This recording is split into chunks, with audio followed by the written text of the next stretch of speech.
Siempre es una reunión que tiene algunos aspectos especiales, el poder participar de la mesa del Señor. Entre otras cosas, porque en otras reuniones tenemos menos participación y en esta la costumbre de esta iglesia es que vengamos hasta donde está la mesa, nos acerquemos a la mesa del Señor, tomemos esa decisión, que es una decisión que nos involucra y que nos ayuda a participar de esa manera. Quisiera orar ahora para que el Señor me dé la gracia de poder compartir lo que para mí ha sido una palabra de compromiso, de renovar mi deseo de seguir sirviendo al Señor y seguir siendo lo que Dios quiere que sea. Pero si el Espíritu Santo no la hace viva y no la hace remar y no la hace algo auténtico para cada uno de nosotros, pues se puede convertir simplemente en unas palabras escuchadas. Por eso os invito a orar conmigo. Padre Santo y Celestial, que el Espíritu Santo que nos ha guiado en esta reunión desde el principio sea el que tome el control de mi mente y de mis labios, y también, oh Señor, abra el entendimiento para que la palabra que tú envías para cada uno de nosotros sea atendida, recibida y produzca el fruto para el cual tú la das. Que tu nombre sea glorificado también en este mensaje, en el nombre de Jesús. Amén. Cuando estaba trabajando sobre este tema, yendo en el coche, escuché una pregunta que una niña le hizo al Papa Francisco en su último viaje a Filipinas. Fuera de todo protocolo, la niña saltó y le preguntó: ¿por qué sufren los niños? Impactante pregunta. ¿O por qué Dios permite que sufran los niños? Que alguno añadía. Y estaba trabajando en este tema cuando escuché esa pregunta. Quizás yo puedo tener alguna respuesta a esa pregunta, pero por supuesto no tengo una respuesta definitiva y sería difícil de dar. Pero algo que el Señor me ha enseñado a lo largo de mi vida es a no globalizar los problemas. No tengo ninguna respuesta ni ninguna solución para problemas globales, pero quizás sí puedo tener respuesta a ese mismo problema de una forma localizada. Quizás yo sí puedo conocer a niños que sufren y sí puedo atenderles, o sí puedo buscar cómo ayudar para que otros niños no sufran en mi entorno. Pero no tengo los problemas, no tengo la solución a los problemas tan globales del hambre, de las guerras, de las injusticias, de todas esas cosas. Pero permitirme, partiendo de este punto, llegar a conclusiones que puedan ayudar, por lo menos de forma local, de forma personal, en nuestro entorno, a cómo poder atender a estas soluciones. Veo que en la Iglesia también hay diferencias. Veo que en la Iglesia también hay cristianos que reciben grandes dones, grandes bendiciones, grandes obras del Señor, y otros que parece que siempre están sufriendo, que parecerían como Esteban, que apenas empezó su ministerio y ya estaban cogiéndole, acusándole injustamente y acabaron apedreándole. Podríamos pensar, ¿es que Dios favorece a unos más que a otros? ¿Tiene Dios hijos predilectos? ¿Tiene preferencias sobre algunos de nosotros? Todos sabemos ese versículo que dice que Dios no hace acepción de personas. Y estoy seguro que eso es cierto cuando se trata de la maravilla de la salvación que acabamos de recordar con la Santa Cena. Dios llama a todos a la salvación, a ser salvos, a vivir en comunión con Él. Pero sí que hay muchas promesas del Señor que son condicionales. Y hay muchas cosas de las cuales la Biblia nos habla que requieren unas condiciones. El texto sobre el cual quiero comentar en esta mañana es el Salmo capítulo 5, versículo 12. Salmo 5, 12. Dice, porque tú, oh Señor, bendecirás al justo, como con un escudo lo rodearás de tu favor. Tú bendecirás al justo. Yo no leo en ninguna parte de la Biblia que Dios va a bendecir a toda la humanidad. Que Cristo ha muerto por todos, sí lo leo. Pero las bendiciones, muchas de las bendiciones que Dios está hablando, las está hablando para los justos. Para los que entregan su vida a Él sin reservas, sin condiciones y que andan en sus caminos. Dice Isaías capítulo 61, versículo 10, me gozaré en el Señor. Mi alma se alegrará en mi Dios, porque Él me vistió con vestiduras de salvación, me ha cubierto con el manto de justicia. Me gozaré, me alegraré, porque el Señor me ha vestido con vestiduras de salvación, pero me ha cubierto con el manto de su justicia. Aquellos que no se conforman con el paso de la salvación, con haber aceptado a Jesús como su Señor y Salvador, sino quieren ser vestidos por el Señor, vestidos con unas vestiduras diferentes, con unas vestiduras de justicia, son los que pueden alcanzar a vivir en la santidad que Dios quiere. Y un ejemplo que ilustra muy bien esto es el de José, hijo de Jacob. Respondió al llamado de Dios, respondió a las enseñanzas de su padre Jacob. Estuvo atento, estuvo al cuidado, estuvo amoroso.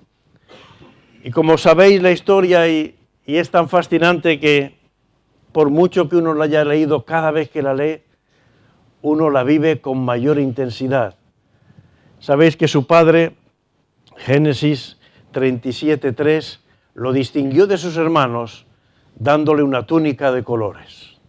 Una túnica que era diferente a todas, que lo distinguía entre los demás, por su colorido, por la forma como el sol de esas zonas casi desérticas que seguramente él vivía, reflejaba esos colores, esa vivacidad.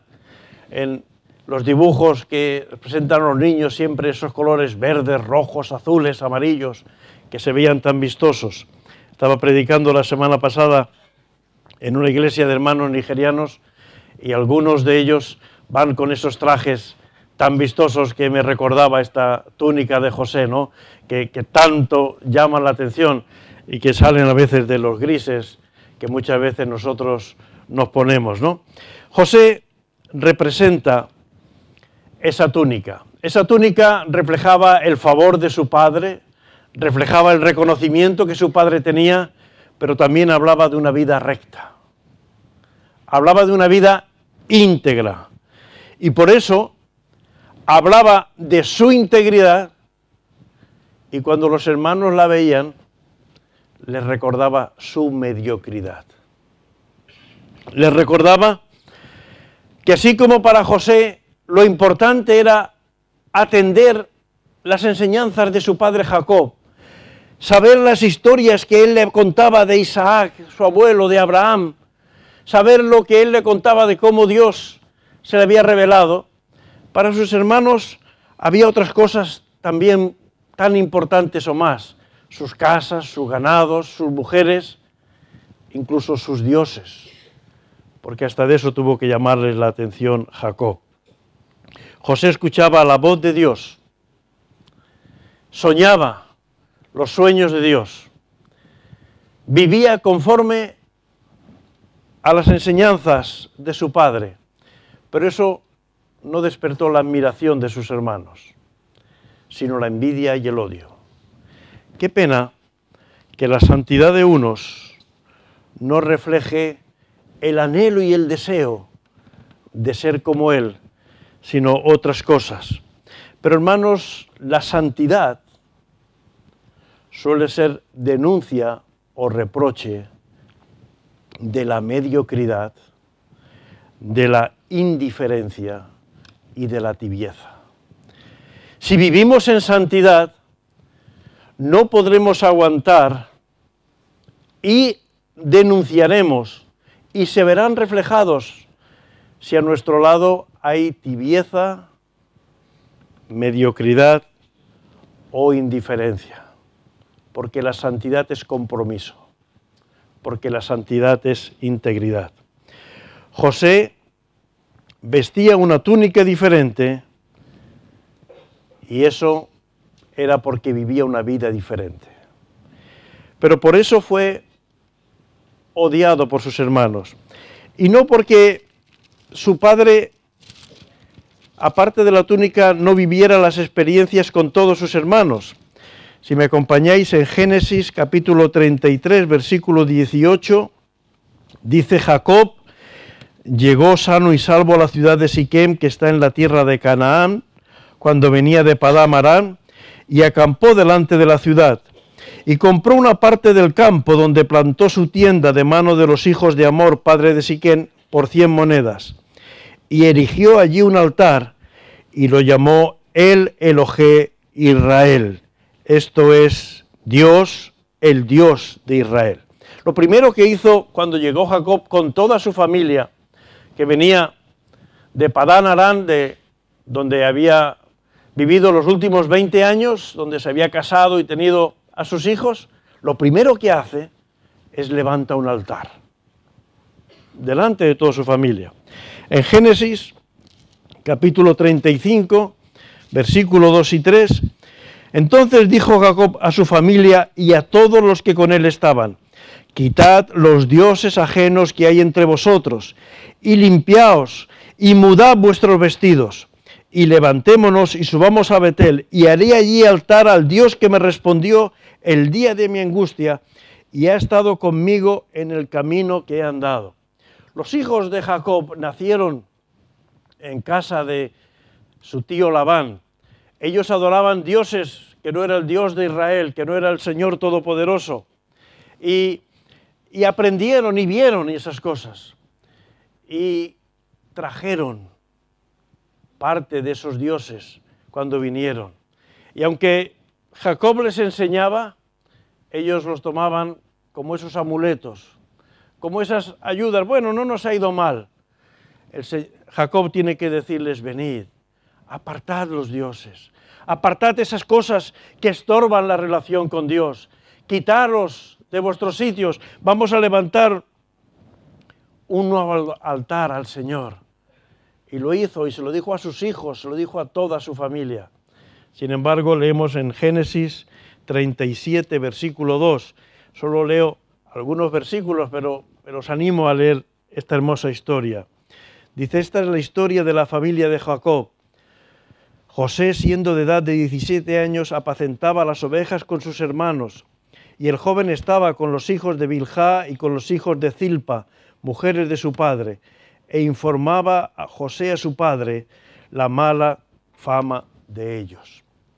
Aunque Jacob les había enseñado a levantar un altar, aunque Jacob, además de levantar un altar y repetir esta historia de adoración, de reconocimiento al Señor, les exhortó a dejar los ídolos y les enseñaba estas cosas, los hijos de Jacob seguían teniendo mala fama, haciendo cosas que no correspondían al hijo de un patriarca, al hijo de un creyente. Y Jacob había enseñado lo mismo, pero uno de los hijos sufría por eso. Por eso digo que la santidad no nos permite ser indiferentes. Y le hablaba a su padre de las cosas que hacían sus hermanos, que no estaban bien, de la mala fama que tenían, de cómo la gente hablaba mal de ellos. Jacob recibía de José este informe porque José, en su santidad, no podía vivir la indiferencia. Y con 17 años, José tuvo que soportar lo que espero que ninguno de nosotros ni nuestros hijos tenga que soportar. Le quitaron su túnica, la hicieron pedazos, la mancharon de sangre y se la llevaron a su padre diciéndole que la habían encontrado tirada. Lo que habían hecho era primero meterlo en un pozo, luego sacarlo del pozo, venderlo a unos ismaelitas que iban camino de Egipto para vender allí cosas, para que lo vendieran como esclavo. Y allí estuvo trabajando como esclavo, vendido como esclavo, el hijo favorito, el obediente, el que vivía en santidad, como esclavo por unos 10 años en casa de uno de los oficiales del faraón de Potifar. Su mujer, viendo que era un joven guapo y hermoso, pues quiso conquistarlo. Él se rebeló. La mujer lo acusó injustamente y lo metieron en la cárcel. El hijo preferido, el santo, el que decía, no puede ser que mis hermanos vivan tan desordenadamente. Tuvo que vivir todas esas circunstancias. Dios le reveló que él sería un gran libertador, que sus hermanos se inclinarían a él, que él sería una autoridad. Pero sin embargo, desde los 17 hasta los 30 años, fijaros qué época tan importante de la vida, él tuvo que vivir circunstancias terribles, como esclavo, como preso, como acusado injustamente de todas las cosas. Sin embargo, su corazón se mantuvo firme.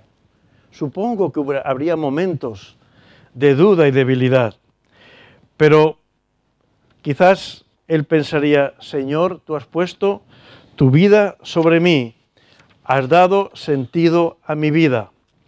Y él estaba centrado en el Señor. De tal manera que allí en la cárcel pusieron también presos al copero y al panadero del rey. Y tuvieron unos sueños. Y él se lo interpretó y se cumplió. Y el copero del rey recuperó su trabajo como él le había profetizado. Y José le dijo, acuérdate de decirle al rey que yo soy un hombre bueno, que yo he hecho las cosas bien. Pero no se acordó de decirle al faraón nada. Se olvidó también de eso. José vivió todo ese tiempo con la expectativa. Los sueños que he soñado, ¿eran sueños de Dios? La vida que he vivido, ¿habrá valido la pena? Y yo creo que él pensaba que sí. 10 años sirviendo en casa del faraón, más de 2 años en la cárcel, más el tiempo que estuvo viajando, 13 años, desde los 17 hasta los 30, viviendo de esa manera. Y sin embargo, se mantuvo fiel. A veces pienso, si no le pongo la vida demasiado fácil a mis hijas, y leyendo este pasaje diría, si ellas hubieran aguantado 13 años afirmadas en el Señor, o quizás yo hubiera aguantado 13 años afirmado en el Señor a pesar de haber recibido una enseñanza fiel de las bendiciones de Dios. Si nuestra frase que todo está en las manos del Señor nos duraría 13 años. O al primer día de esclavos en Egipto ya estaríamos reclamando lo que no tenemos quizás derecho. José estaba en la cárcel, pasando el tiempo, pero de repente, Génesis 41, 38.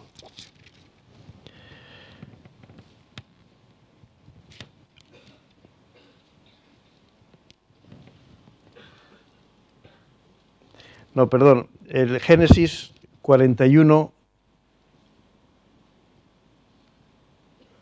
14.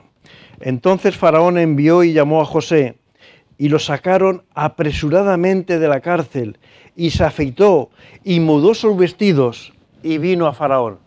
José pensaba que empezaba un día más, pero vinieron apresuradamente.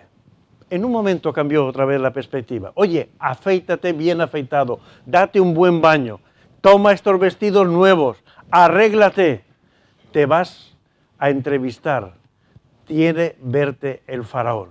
En un momento cambió. En un momento José estaba otra vez bien arreglado, bien presentado. No tenía esa túnica de colores porque, como dije, la rompieron, pero ahí estaba delante el Faraón. En un momento cambiaron las cosas. Y Génesis 41, 38, ahora sí, y dijo Faraón a sus siervos, ¿acaso hallaremos a otro hombre como este en quien esté el Espíritu de Dios? Algo nunca había cambiado en José. Apenas un ratito había estado delante de Faraón, escuchando su sueño e interpretándole, diciendo, sí, Dios te ha hablado. Y vienen 7 años de gran abundancia y vienen 7 años de gran problema. Y Faraón ya dijo, ¿acaso encontraremos otro hombre mejor que este en quien esté el Espíritu de Dios? Faraón no creía en el Dios de José. Faraón no creía en el Dios de Abraham, de Isaac y de Jacob. Nunca le habían hablado. Él creía que él era Dios. Pero pudo reconocer en este hombre, en su porte, en su manera de hablar, en su actitud, en su visión, que en él estaba el Espíritu de Dios. Y cuando vinieron los años de hambre, José fue el gobernador de Egipto, preparó todas las cosas. En el capítulo 45, versículos 7 y 8, dice a sus hermanos, cuando se da a conocer a ellos, dice, Dios me envió delante de vosotros para preservaros posteridad sobre la tierra y para daros vida por medio de gran liberación. Así pues no me enviasteis acá vosotros, sino Dios que me ha puesto por padre de Faraón y por señor de toda su casa y por gobernador de toda la tierra de Egipto. Dios envió a José a ser esclavo, a la cárcel. Es lo que José dice. El Salmo 5, versículo 12, dice, porque tú, oh Señor, bendecirás al justo, como con un escudo le rodearás de tu favor. Yo creo que José vivió esta experiencia. Vivió la bendición del justo. Por eso cuando estaba en casa de Potifar, esa casa prosperó. Y José era el que controlaba todo. Cuando llegó a la cárcel, al poco tiempo el jefe de la cárcel dice, no, haz tú las cosas. Cuando tú haces las cosas, todo va bien. Cuando tú coordinas el trabajo, todo sale perfecto. Cuando tú tomas una decisión, es la decisión acertada. Y en la cárcel también todo prosperaba. Estuvo apenas un rato delante del Faraón y Faraón dijo, este es un hombre en el cual está el Espíritu de Dios. Él vivió esta realidad, porque tú, oh Señor, bendecirás al justo, como con un escudo lo rodearás de tu favor. Y hermanos, hoy quiero hablar de ese escudo que Dios quiere poner sobre los justos.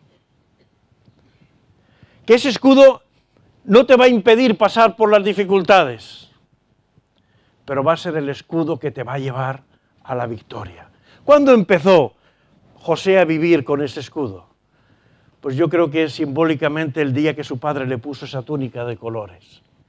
que reflejaba la santidad, la rectitud, la honestidad, la veracidad, la autenticidad de su vida, que no quería vivir como los demás, que no le daba lo mismo las cosas, que no quería, hoy sí, mañana ya veremos, pasado no me acuerdo, sino una vida de rectitud. Y eso le llevó a vivir con ese escudo. Y como padres, como madres, como hermanos mayores, nosotros tenemos la responsabilidad de ser ese ejemplo para nuestros hijos, para nuestros nietos, para nuestros niños. Decía, yo no puedo ayudar a todos los niños del mundo, pero a los niños a los cuales el Señor pone delante de mí, yo tengo que enseñarles a ser un hombre de Dios como fue Jacob y a cómo vivir bajo el escudo, la protección del escudo de Dios. Esa sí es mi responsabilidad, eso sí lo puedo hacer. No sé lo que les va a tocar. Creo que Jacob, lo último que Jacob pensaba es que José iba a vivir los 13 años que vivió. Pero José le había dado las armas espirituales para vencer ese tiempo. No somos responsables de la fe que tomen nuestros hijos, pero sí de haberles dado los argumentos y el ejemplo para que ellos tomen esa fe como ese escudo que les va a proteger y les va a permitir pasar por las pruebas, por las dificultades, por todas las situaciones de manera victoriosa. Es cierto que 11 de los hijos de Jacob, por lo menos hasta que llegaron a Egipto y vieron el perdón de Jacob y vieron la obra de Jacob, no vivieron muchas de las experiencias que Jacob les había enseñado. Pero sí que Jacob había sido un buen padre. Cuando él ya entregó su vida a Cristo, fue un buen padre, un buen guía, y puso ese escudo, quiso poner ese escudo delante de sus hijos. Y esa es nuestra responsabilidad.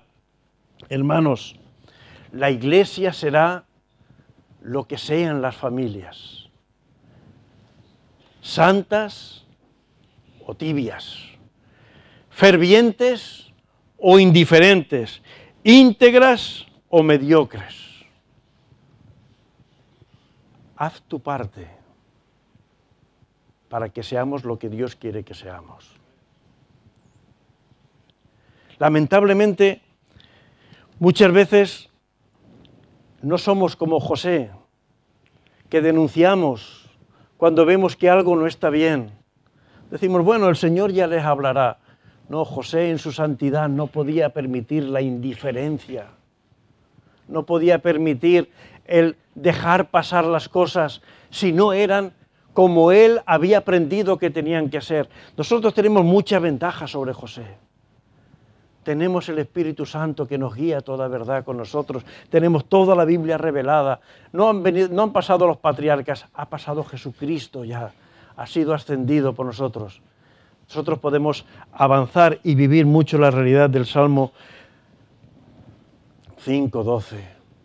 En los justos serán bendecidos por el Señor y como un escudo Él los va a proteger. Hermanos y hermanas, no estés tan preocupado por qué iglesia vas a dejar a tus hijos. Preocúpate por qué hijos vas a dejar en la iglesia. Preocúpate por si tus hijos van a ser santos, van a ser íntegros, van a ser fervientes, van a vivir bajo la cobertura del Señor, van a vivir en la bendición de los justos y no en la mediocridad de los que asisten a las iglesias domingo tras domingo, pero viven una vida indiferente ante el Evangelio. No afectan a su entorno, no afectan a su familia. Hay personas que para ellos estar vestidos de justicia y de verdad es cantar algunos himnos, escuchar algunos mensajes y poco más.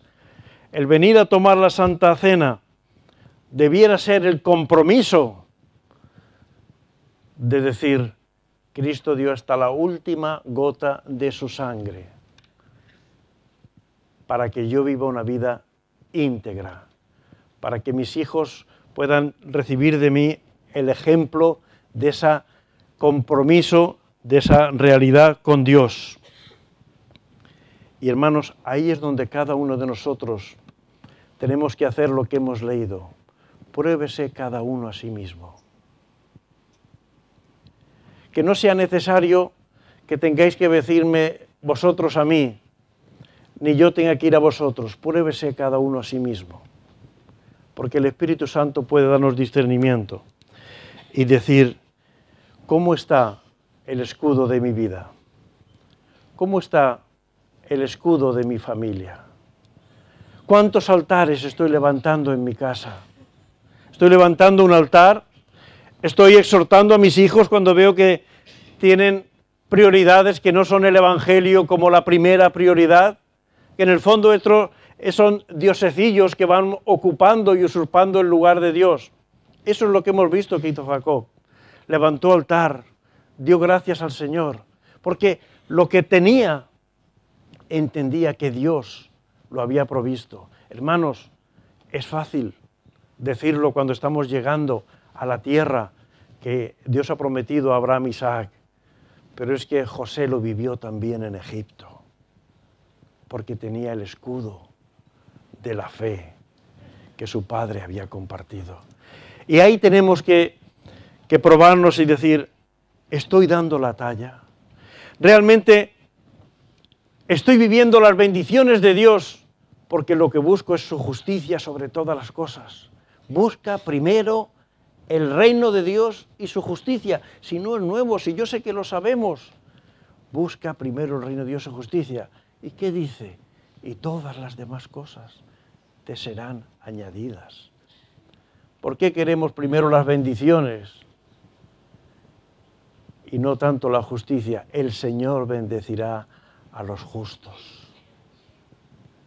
Con su escudo lo rodearán. Y hermanos, no nos llegará nada que no sea pasando por el filtro de Dios. Y puede que como José tengamos que sufrir, como hay tantos niños que sufren. Y es verdad, hay esa incoherencia. Hay niños que con pocos años ya van con su tablet o con su iPhone, y sin embargo otros apenas tienen para comer. Sin embargo, lo que sí nosotros podemos hacer es a nuestros niños, a nuestros hijos, darles ejemplo de integridad, de rectitud, de santidad, de justicia. De tal manera que aunque vengan cosas que no podemos ni imaginarlos, ellos tengan el argumento que les permita salir victoriosos. Para esto me envió Dios a Egipto, para salvar al pueblo de Israel. Y el pueblo de Israel en Egipto se hizo pueblo. A Egipto llegó una familia, la familia de Jacob. De Egipto salió un pueblo, el pueblo de Israel. ¿Por qué? Porque ese joven vivió bajo el escudo de Dios. Y hermanos, nos queda probarnos a nosotros mismos, ver si estamos haciendo las cosas que el Señor está poniendo delante de nosotros, ver si estamos siendo rácanos o íntegros, comprometidos o ya veremos. Cuando Francisco decía, bueno, para el viernes hay un anuncio. Viernes por la tarde, el único día que tenemos libre. ¿Eso es compromiso o eso es indiferencia? El jueves con el frío que hace. Os voy a dar un motivo para dar gracias al Señor. Con el frío nuestro cerebro se limpia de las toxinas. Todo lo han descubierto los científicos, lo escuchaba esta mañana. Pero con este frío, ¿cómo vamos a venir al culto de oración? Ahora el viernes una reunión de un joven que viene. Hermanos, nuestro compromiso con el Señor se tiene que ver todos los días en nuestra casa. Si nuestros hijos no ven en nuestra casa levantar el altar del Señor, no ven que les ponemos esa túnica de colores, ese escudo de Dios, no ven cómo vivimos la justicia, la santidad, la integridad, el amor, el compromiso con el Señor todos los días, no le estaremos poniendo un escudo, le estaremos poniendo un colador por donde se va a colar todo y por donde va a entrar todo lo que manda la televisión, los colegios, el entorno en el que vivimos. ¿Y quién va a sufrir? Ellos y nosotros. Hermanos, el Señor nos llama a que vivamos bajo el escudo de Dios. El escudo de la fe que nos habla Efesios era un escudo integral. No era el escudo para el brazo, era un escudo integral. Así es como el Señor quiere proteger nuestras vidas. Que el Señor nos ayude a vivir en esa integridad. Y como dice el Salmo 5:12, los justos serán bendecidos por el Señor y el escudo del Señor les protegerá. Que el Señor nos bendiga y nos ayude a poner su palabra por obra. Amén.